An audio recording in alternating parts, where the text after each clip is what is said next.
जी, तो ये supreme court ने नवाज शरीफ को डिस्क्वालीफाई कर दिया है, यानी वो प्रधानमंत्री पद पर नहीं रह सकते। इस तरह की खबर हमें मिल रही है। हाँ। अगर नवाज शरीफ पाकिस्तान में प्रधानमंत्री पद से हटते हैं तो वहां पर बहुत असंतुलन सतीश जी आ जाएगा, बहुत इंस्टेबिलिटी आ जाएगी, अस्थिरता आ जाएगी। पहले से ही कहा जा रहा था कि नवाज शरीफ का इसमें मामला है, बनता है।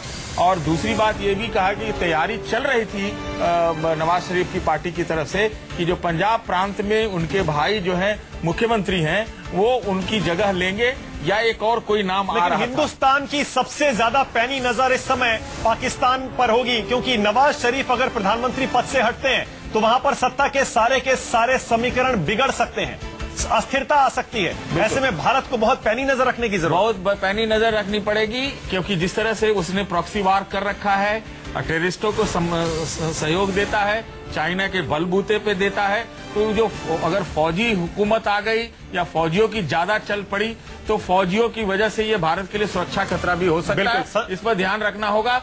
कोशिश अगर नवाज शरीफ के भाई बन जाते हैं शहबाज शरीफ, वहां उनकी जगह ले लेते हैं, तो मेरे ख्याल से ये भारत के लिए ज्यादा बेहतर होगा। मतलब कहा जाए कि भाई कुआं और खाई वाली बात है। बिल्कुल जी। इस समय संजीव त्रिवेदी हमारे साथ जुड़ गए हैं। संजीव, जो ज्वाइंट इन्वेस्टिगेशन टीम की रिपोर्ट थी पाकिस्तान में नवाज शरीफ और उनके परिवार के खिलाफ, आखिरकार सुप्रीम कोर्ट ने उस पर मोहर लगा दी है और उन्हें प्रधानमंत्री पद से हटा दिया है। कितना बड़ा ये फैसला है? देखिए, नवाज शरीफ साहब डिस्क्वालीफाई हो चुके हैं, मतलब ये कि अब वो प्रधानमंत्री नहीं रह सकते हैं।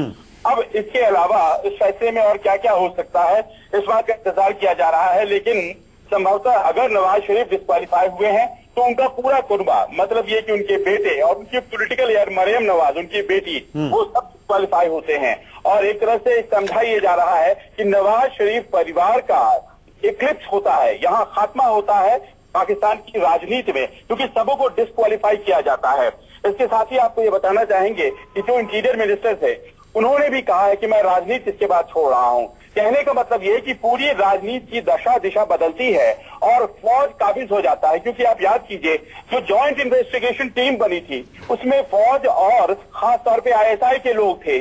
और पहले संजीव एक सेकंड, पाकिस्तान के रक्षा मंत्री प्रधानमंत्री बनने जा रहे हैं। 45 दिन के लिए कार्यवाहक प्रधानमंत्री बनेंगे पाकिस्तान के रक्षा मंत्री, और